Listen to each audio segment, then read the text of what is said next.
Okay, video hari ini cikgu akan ajar topik yang baru yang sangat popular dalam exam. Ni topik dia koperasi. Jadi video ni hanya satu pengenalan dulu. Jadi soalan-soalan teori akan keluarlah dari sini. Okay, ini semua modul pengenalan kepada koperasi untuk soalan teori. So apa itu milikan perniagaan koperasi? Koperasi juga satu badan perniagaan, tetapi dia lain sikit daripada milikan lain. Kita tengok definisi dia. Dia sebuah badan perniagaan yang ditubuhkan dari sekumpulan anggota, ada kumpulan ahli. They got members. Untuk tujuan badan ni ialah memberi perkhidmatan atau menjual produk barang niaga yang diperlukan oleh anggotanya. Jadi dia lain sikit daripada milikan lain. Kalau milikan lain dia jual barang dihendaki oleh pasaran. Jamin siapa yang jadi member dia tak tengok keperluan member, tetapi dia tengok kehendak pasaran. Cuma koperasi sahaja dia mengutamakan keperluan member dia, ahli dia. Jadi dia sangat unik. Okay? So tujuan utama dia mementingkan kebajikan. Okay? Dia memberi kebajikan dan tujuan dia untuk menaikkan kepentingan ekonomi anggota dia. Okay? Melalui aktiviti-aktiviti yang dijalankan oleh koperasi itu. So koperasi ini bertujuan untuk membantu ahli-ahli dia supaya mereka mendapat kehidupan yang lebih baik dari segi ekonomi. So contoh di sini katakan koperasi petani. A group of petani, mereka menubuhkan satu koperasi. So tujuan koperasi ini mungkin dia memberi pinjaman kepada petani-petani, ahli-ahli dia, supaya mereka dapat membeli mesin, okay, untuk menuai padi ke, untuk membantu mereka dalam pertanian. So dari situ dia dapat memudahkan urusan kerja anggota tu. So bila mereka sudah dapat kerja, okay, they can do their work easier. So pendapatan ahli akan naik dan seterusnya taraf hidup akan naik. Jadi dia memang sesuai lah dengan tujuan penubuhan koperasi itu. So koperasi itu means that they are helping each other, the members, to get a better life, untuk meningkatkan kepentingan ekonomi ahli dia. So dia tak sama dengan milikan perniagaan lain. For them, members is first.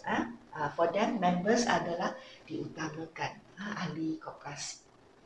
So soalan pernah keluar tentang ciri-ciri unik koperasi. Because as I say, koperasi tak sama dengan badan perniagaan lain. Dia sangat unik. Jadi inilah ciri-ciri unik koperasi pernah keluar dalam STPM. Jadi first, koperasi akan melaksanakan aktiviti ekonomi bagi memenuhi keperluan ahli dia. Okay? So koperasi mementingkan ahli. Apa yang ahli nak, dia akan jual. Dia akan sediakan kemudahan itu. Contohnya koperasi sekolah college kita. Koperasi college Seri Istana. Jadi koperasi kan dia jual sandwich, dia jual biskut, dia jual minuman. Semua ini kenapa? Kerana diperlukan oleh ahli-ahli dia. Semua pelajar dan cikgu, guru, college kita semua adalah ahli koperasi.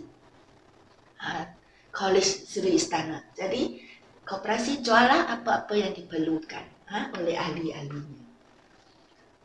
Okay. Yang kedua, ahli-ahli juga merupakan pelanggan koperasi. Ini sangat unik. Okay. Kalau perniagaan lain, ahli dia siapa yang let's say perkongsian, okay? Adanya klinik pergigian, klinik gigi, Dr. Lee dan kawan-kawan. So dia menyediakan pelanggan yang melawat go to the clinic, mendapat lawatan gigi bukan saja daripada keluarga Dr. Lee dan rakan-rakan, right? Dia juga daripada pesakit-pesakit luar. So tetapi untuk koperasi, dia jual barang khas 90% of the pelanggan adalah daripada ahli dia. Contoh dia college kita, Koperasi College Sri Istana. Kan semua guru dan pelajar college adalah pelanggan Koperasi College Istana. Jadi dia sangat unik. This is a very important point. Okay. Then point yang ketiga, koperasi mengutamakan keperluan dan perkhidmatan kepada ahli terlebih dahulu daripada keuntungan. So this also very unique. Kalau untuk yang lain, they always tujuan utama milikkan perniagaan. Why they want to do business? Because they want untung banyak-banyak. Tetapi untuk koperasi tak ada.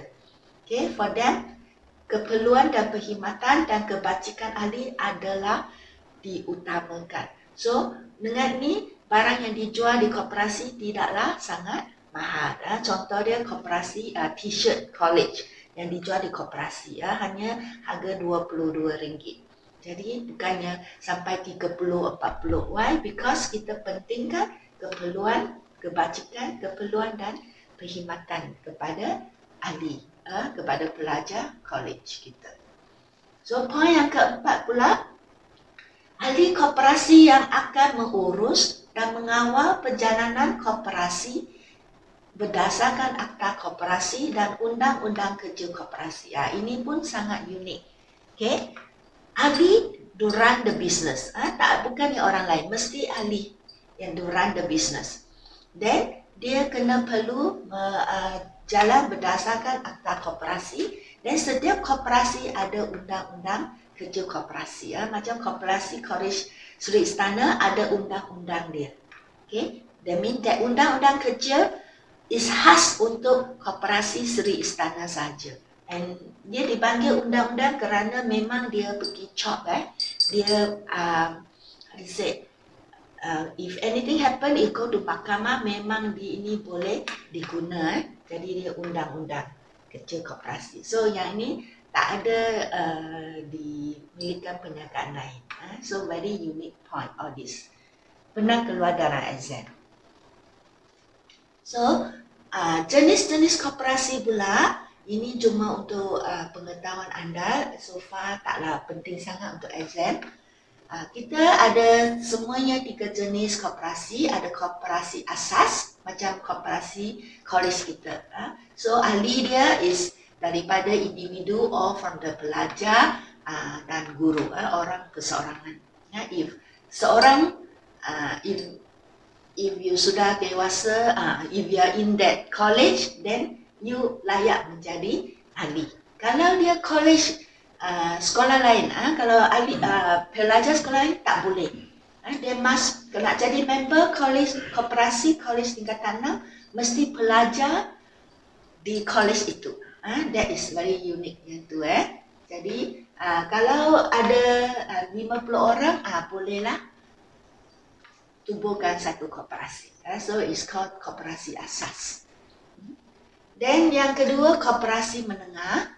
Ini lebih tinggi lagi lah. Dia terdiri daripada gabungan sekurang-kurangnya 2 koperasi asas. Contoh dia, koperasi sekolah Batu Ujo can gabung dengan koperasi Bukit Tinggi. Sekolah Bukit Tinggi untuk tubuhkan koperasi sekolah-sekolah Kelang. So it's a bigger koperasi. So kalau ini small, ini bigger lebih, ini lagi koperasi yang lebih besar lah, koperasi atasan. Dia gabungan sekurang-kurangnya 2 koperasi menengah. Okay? Kalau ada yang koperasi sekolah-sekolah Kelang gabung dengan koperasi sekolah-sekolah Shah Alam, atau become koperasi atasan. So antara koperasi atasan yang paling famous ialah Angkasa. Okay, adapun Angkatan Koperasi Kebangsaan Berhad. So member dia adalah terdiri daripada all the koperasi seluruh Malaysia. Seperti koperasi college tingkatan 6 Sri Istana ni juga we are the members of this Angkasa. Okay, so dia sangat besar. Sehingga peringkat kebangsaan dan antarabangsa. So if anything about koperasi Malaysia, biasa Angkasa inilah menjadi wakil negara kita ke peringkat kebangsaan dan antarabangsa.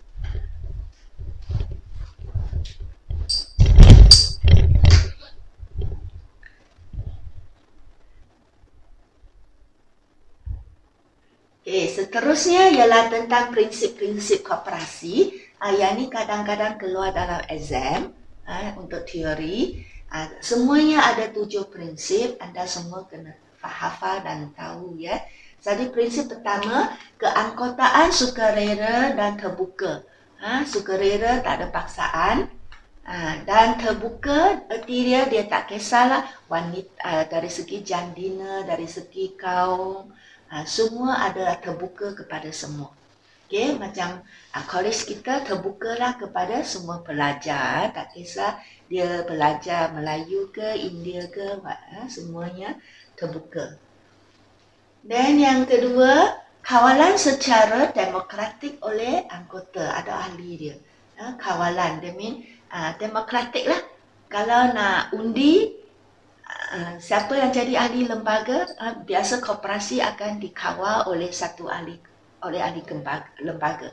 Jadi siapa yang pilih ahli lembaga to run the business of the koperasi, semua ahli ada hak memberi undi. Jadi dia secara demokratik. Tak kisah you pegang saham berapa. Koperasi ini ialah koperasi berhad. Jadi nak jadi member dia kena beli saham. So tak kisah dia sahamnya sangat besar, ada saham kecil, semua ada hak mengundi. Okay. Jadi untuk college kita, saham semua pelajar akan memberi saham lah RM6. Okay. So all of you ada hak yang sama. Dan ketiga, pelipatan ahli dalam kegiatan ekonomi. Seperti as I said, koperasi ini akan diuruskan oleh ahli sendiri. So, pelipatan ahli. Semua ahli boleh melibatkan dalam kegiatan ekonomi yang dijalankan oleh koperasi itu. Nombor 4, otonomi dan kebebasan. Kerana dia kawalan secara demokratik, semuanya ahli to run the business, semuanya adalah diundi sendiri oleh ahli. They choose themselves. Jadi, ahli yang telah dipilih ni bebas men-run the business asalkan dia follow the akta koperasi. Okay, so kebebasan untuk run the business berdasarkan akta koperasi. Pendidikan, latihan dan maklumat. Semua ahli koperasi, this one juga very unique. Semua ahli koperasi adalah hak untuk menerima pendidikan. They will learn about what is koperasi, dia dapatlah macam mana nak jadi setiausaha, what is the job of setiausaha, macam mana nak laksanakan tugas pendahari. All this mereka akan diberi pendidikan dan latihan. They will train you. Dan maklumat, everything about maklumat, about perniagaan. So, semua ini akan diberi kepada ahli-ahli dia. Untuk college kita sepatutnya the jurujual koperasi, dia juga ahli, right? By right, they should be given latihan on how to do run the business, how to menjadi jurujual yang baik. Tetapi kerana tak ada masa, because you all have to sit for exam. Jadi yang ni uni kalau ada masa saja akan diberilah. Tetapi dalam koperasi yang sebenar, ini yang cikgu cakap tu koperasi sekolah. Kalau koperasi yang sebenar memang those who run the business akan pergilah diberi latihan dan pendidikan. Okay. Okay. So point yang keenam, kerjasama antara koperasi. So sepatutnya koperasi adalah kerjasama. They will help each other. Macam koperasi sekolah Batu Unjuk, koperasi sekolah Bukit Tinggi, sekolah Raja Mahadi, Jalan Kebun, they actually mereka boleh bekerja sama. Memang cikgu-cikgu who in charge koperasi, they contact each other from each school. Jadi memang prinsip dia kerjasama antara koperasi. Dan 7, mengambil berat terhadap masyarakat. Jadi yang ini I suppose untuk milikan syarikat lain pun adalah. Okay, not only koperasi saja. So once they got untung, they will keluarkan sebahagian daripada untung dia, then do something lah untuk kebajikan masyarakat. Okay, jadi inilah 7 prinsip koperasi.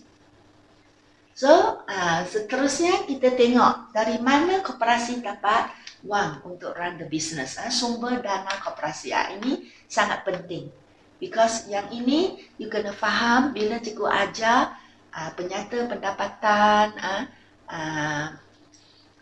penyata kedudukan kewangan, kerana you faham semua ni baru you akan faham macam mana penyata dia berbentuk sedemikian.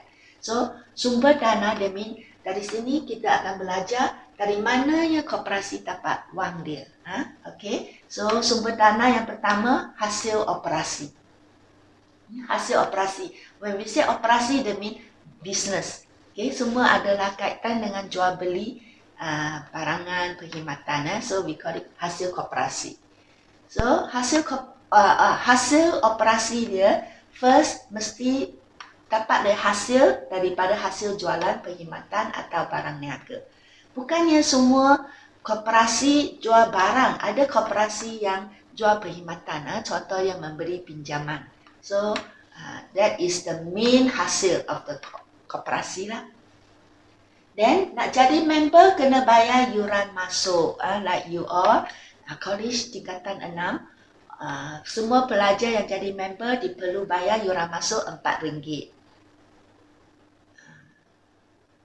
Ya, last time is RM4. Mungkin sekarang sudah naik jadi RM6 ke. Jadi yuran masuk ini tak akan dibayar balik kepada ahli ya. Dia menjadi hasil kepada koperasi. Okay.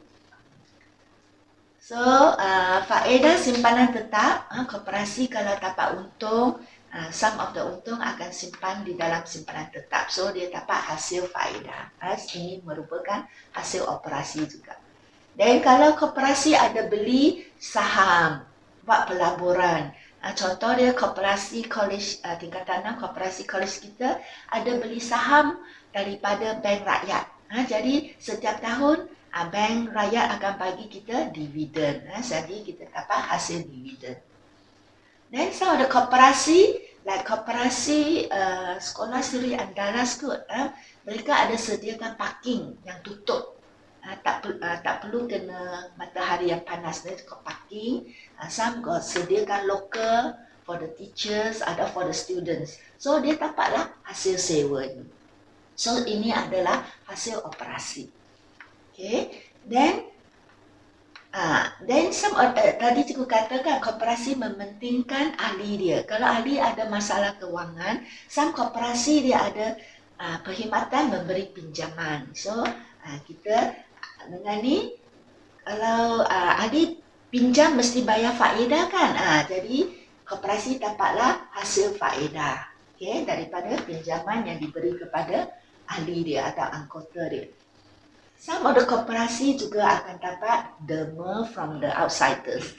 Biasanya macam koperasi petani, koperasi nelayan, a group of nelayan ditubuhkan untuk only a nelayan can join. So maybe some of them they get the derma daripada kerajaan atau badan kebajikan lain. So ini juga merupakan hasil derma. Jadi asalkan kalau hasil ni derma ni bukan untuk membina aset, membina bangunan, semua ini boleh anggap sebagai hasil. Okay, hasil operasi. So semua hasil operasi ini nanti kita sediakan penyata pendapatan. Koperasi buat bisnes kan, jadi kita juga perlu sediakan penyata pendapatan untuk mengira untung. So, semua hasil ini ialah hasil operasi akan direkod di penyata pendapatan sebagai hasil operasi. Selain daripada hasil operasi, koperasi juga adanya hasil modal. Ini ialah pendapatan operasi, ini pendapatan modal. Some of the book they call it pendapatan. So, apa-apa yang tentang modal tak boleh rekod di penyata pendapatan. Okay, anda sudah belajar kan? Ada beza di antara hasil operasi, pendapatan operasi dengan hasil modal. So, everything about modal tak boleh direkod di penyata pendapatan. So, apakah hasil modal dia? Satu, modal saham. Kan nak jadi member koperasi kena beli saham kan? Dia koperasi dapat modal daripada jual saham kepada member. Okay, the more saham anda beli, the more dividend you will get. So, saham, once they sell saham, koperasi jual saham, duit saham itu dia akan simpan lah sebagai modal. Memang dia modal dia. So we call it modal saham. Okay, yang ini tak boleh rekod di penyata pendapatan. Okay. Satu lagi ialah modal caruman. Modal caruman ni hanya wujud khas untuk koperasi yang memberi pinjaman kepada ahli. Ya, tadi cikgu kata ada koperasi tak jual barang. Dia perkhidmatan utama koperasi ini ialah memberi pinjaman. So, tadi kalau koperasi ini seolah-olah seperti bank, dia bagi pinjaman kepada ahli.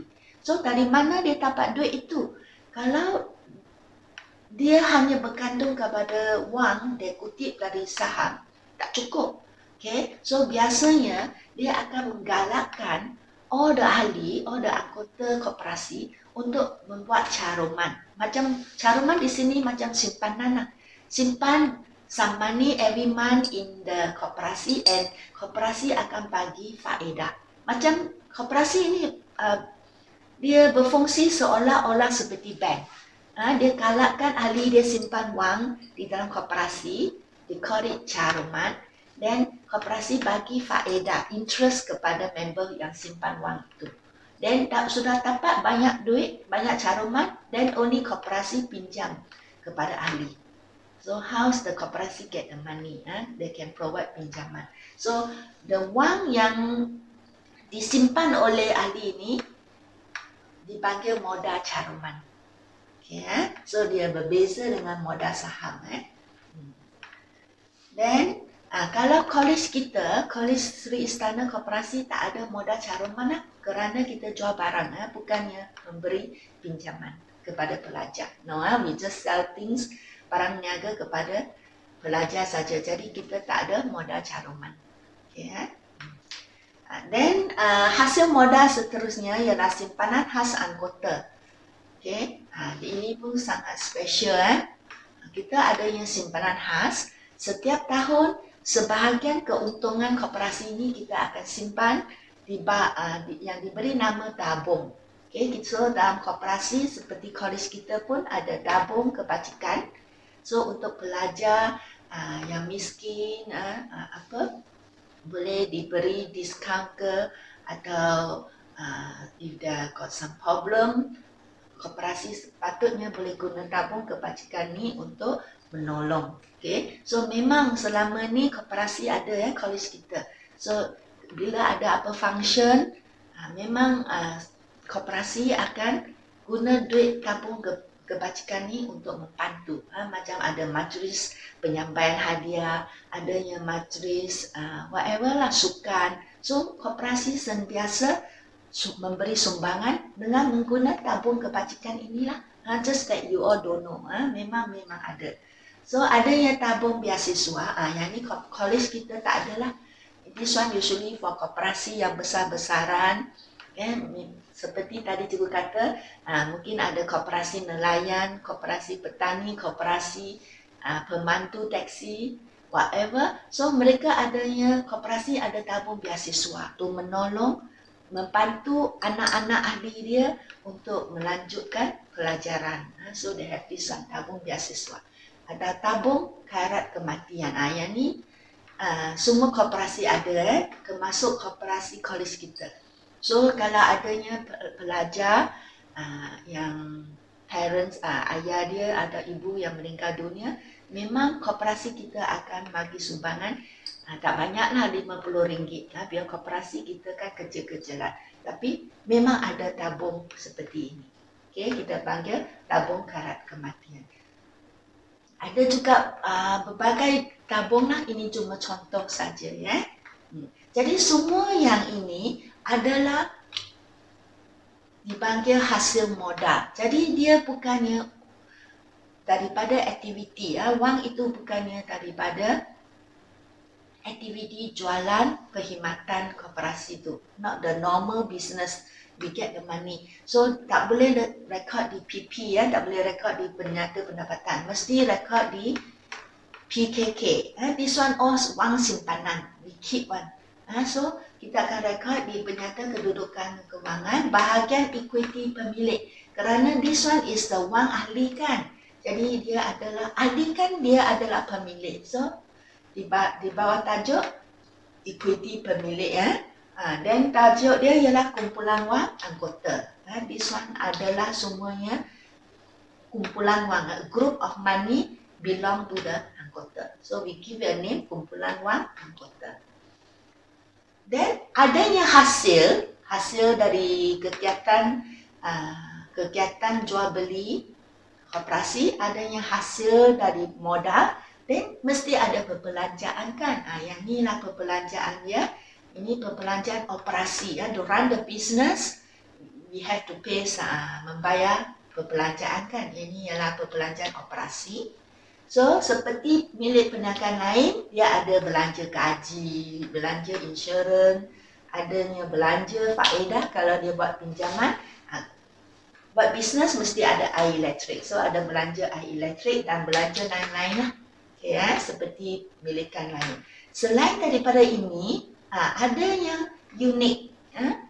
Kan koperasi ini dia banyak member kan. So dia tadi kita kata satu ciri dia ialah dia kawalan secara demokratik. Member yang undi, to choose siapa yang mewakili mereka run the business, ahli lembaga pengarah. Okay, I said koperasi run by a lembaga pengarah. So ahli to run the business, we call it ahli lembaga pengarah.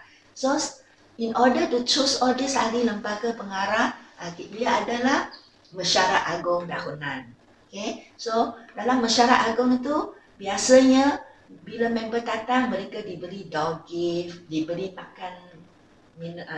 makan dan minum, order secara ringan. Koperasi kita, sekolah kita pun ada. The upper six student who attend the mesyuarat agung diberi satu kotak minuman dan satu bungkus biskuit. Okay. Last year diberi test bag. Okay, so semua ini dianggap sebagai belanja mesyuarat agung. Okay, boleh direkod di penyata pendapatan sebagai belanja. So, just now I said, salah satu ciri mereka akan diberi, ahli ialah diberi pendidikan dan latihan. So, adanya belanja khusus, okay, untuk memberi latihan dan pendidikan kepada ahli.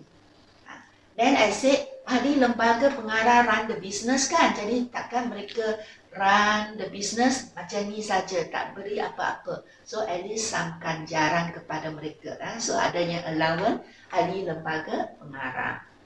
Okay. Dan koperasi ini adalah di bawah Akta Kawalan Akta Koperasi dan di bawah kawalan Suruhanjaya Koperasi Malaysia. So apa-apa wang keluar, wang masuk, all the account mesti diaudit. Okay, so kita ada yang belanja audit. Macam college kita pun, kita meminta audit daripada Suruhan Koperasi Malaysia come to audit our account. Okay, so we pay them I think about RM1,000 kot. Okay, setahun. Okay, mereka datang check our college account. Jadi semua ini merupakan belanja. To run the business, you have to pay all that. So semua ini direkod di penyata pendapatan sebagai belanja operasi.